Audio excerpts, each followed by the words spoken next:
ये कहानी एक ऐसी औरत के ऊपर आधारित है जिसे अपने से 15 साल छोटे लड़के से प्यार हो जाता है, पर सोसाइटी उन दोनों के प्यार को किस नजरिए से देखती है ये हम आज की इस एक्सप्लेनेशन में देखने वाले हैं। आज मैं जिस फिल्म को एक्सप्लेन करने वाला हूँ उसका नाम है द रीबाउंड और ये फिल्म 2009 में रिलीज हुई थी। मूवी की शुरुआत में हम सैंडी नाम की एक 40 साल की औरत को देखते हैं जो एक हाउसवाइफ होती है। सैंडी अपने पति और 2 बच्चों के साथ रहती थी। वो उनके साथ बहुत खुश थी और वो उनसे बहुत प्यार करती थी। फिर एक दिन सैंडी जब अपने बेटे के बर्थडे पार्टी का वीडियो देख रही थी तब उसे पता चलता है कि उसके पति का मॉली नाम की एक औरत के साथ अफेयर चल रहा है, जिसके बाद वो उसे डाइवोर्स लेकर अपने बच्चों के साथ न्यूयॉर्क आ जाती है। अब अपना घर चलाने और एक नई जिंदगी की शुरुआत के लिए सैंडी नौकरी ढूंढने लगती है। इसके साथ ही उसे रहने के लिए कोई जगह भी चाहिए थी, जिसके लिए वो एक कैफे में जाती है और वहाँ पर उसकी मुलाकात एरम नाम के 25 साल के एक लड़के से होती है। एरम का भी रिसेंटली ब्रेकअप हुआ था और वो दोनों ही अपनी लाइफ में खुशी ढूंढ रहे थे। इसके साथ ही सैंडी भी अपने बच्चों के साथ न्यूयॉर्क की लाइफ में एडजस्ट होने की कोशिश कर रही थी। इसके लिए वो एक सेल्फ डिफेंस की क्लास ज्वाइन करती है जहाँ पर उसकी मुलाकात फिर से एरम से होती है। एरम को ग्रेजुएट होने के बावजूद भी कोई खास अच्छी नौकरी नहीं मिल रही थी, इसलिए उसे पैसों के लिए वो काम भी करना पड़ रहा था जो करना उसे पसंद नहीं था।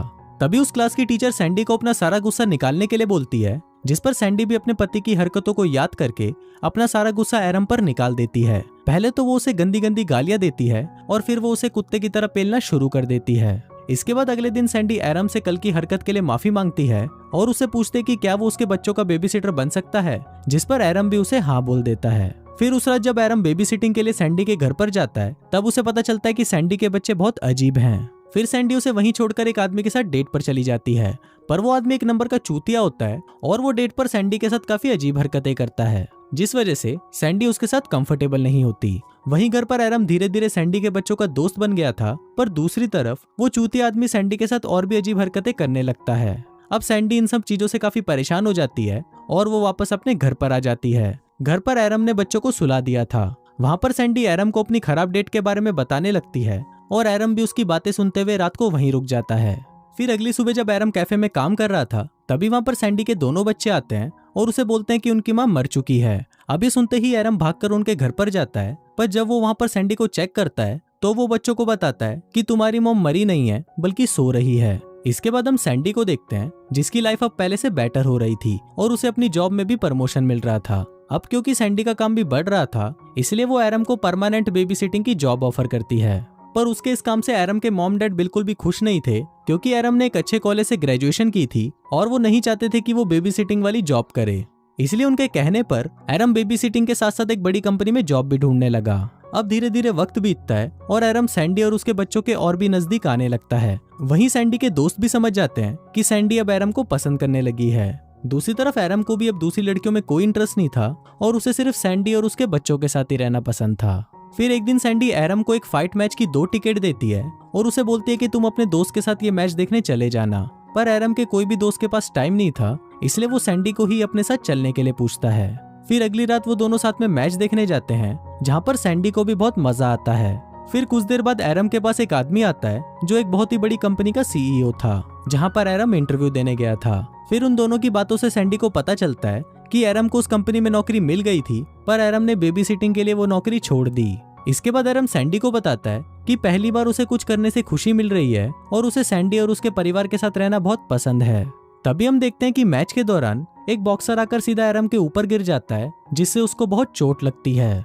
फिर सैंडी उसे उठाकर अपने घर ले आती है और उसे आज रात यहीं पर रुकने के लिए बोलती है, पर तभी वहाँ पर सैंडी का एक्स हस्बैंड आ जाता है और वो सैंडी को उसके साथ देखकर और बच्चों को भी एरम के साथ खुश देखकर सैंडी से झगड़ने लगता है। वो उसको बोलता है कि वो चाहता है कि सैंडी वापस उसके पास आ जाए। फिर बच्चों को सुलाकर एरम जब वापस बाहर आता है तो वो आदमी एरम को वहां से जाने के लिए बोलता है, पर एरम वहीं रुक जाता है और वो सैंडी को उसके दिल की बात कहने के लिए बोलता है। अब सैंडी वो बातें बोल नहीं पा रही थी जो उसने उस दिन सेल्फ डिफेंस की क्लास में बोली थी, पर जब एरम उसी की बातें वापस बोलने लगता है तब सैंडी भी उसके साथ वही बातें बोलना स्टार्ट हो जाती है और वो अपने एक्स हस्बैंड को गंदी गंदी गालियां देने लगती है। सैंडी ने अपने हस्बैंड को वो सभी बातें बोल दी थी जो कई सालों से उसके दिल में थी। फिर अपने पति को वहां से भगाने के बाद सैंडी एरम को बोलती है कि कल वो उसे अपने साथ डेट पर ले जा रही है।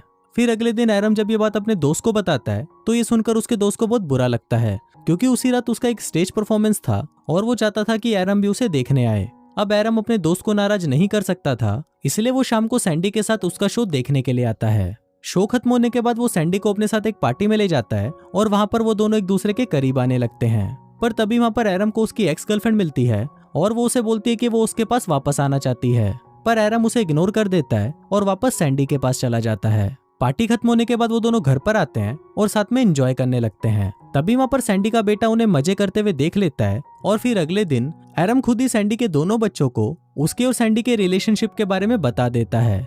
दूसरी तरफ सैंडी भी अपने दोस्तों को अपने रिलेशनशिप के बारे में बता देती है, पर उसे ये काफी अजीब लग रहा था कि उसे अपने बच्चों के बेबीसिटर से ही प्यार हो गया था। फिर अगले दिन एरम सैंडी को अपने मॉम डैड से मिलवाने उनके घर पर लेकर जाता है, पर वहां पर सैंडी एरम की मॉम की हरकतों से समझ जाती है कि उसकी मॉम को उन दोनों का रिलेशनशिप पसंद नहीं है।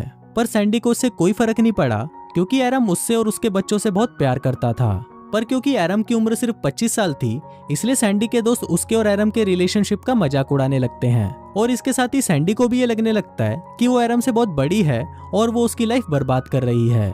फिर एक दिन ऑफिस में काम करते वक्त सैंडी को बहुत अजीब फील होने लगता है और तब उसे पता चलता है कि वो प्रेग्नेंट है। फिर रात को सैंडी इस बारे में एरम को बताती है, जिसको सुनकर पहले तो एरम घबरा जाता है, पर बाद में वो सैंडी को बोलता है कि वो भी यही चाहता था कि वो और सैंडी हमेशा साथ रहें।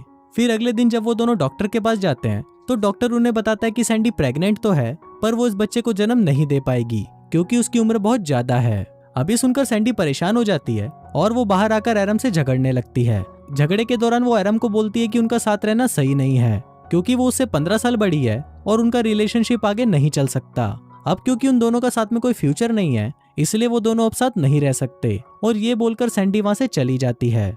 अब इसके बाद वो दोनों अलग हो जाते हैं और एरम अपनी बेबी सिटिंग की जॉब छोड़कर ट्रैवलिंग के लिए दूसरे देशों में चला जाता है। एरम अलग अलग देशों में घूमने के बाद भी सैंडी और उसके बच्चों को याद कर रहा था और वहीं दूसरी तरफ सैंडी एक अच्छी मां बनने की कोशिश कर रही थी और उसे अपनी जॉब में एक और प्रमोशन भी मिल गया था। अब ऐसे करते हुए 5 साल बीत जाते हैं और सैंडी एक सक्सेसफुल रिपोर्टर बन जाती है। वहीं एरम भी दुनिया के अलग अलग देशों में घूमते हुए वहां के बच्चों को पढ़ाने लगता है।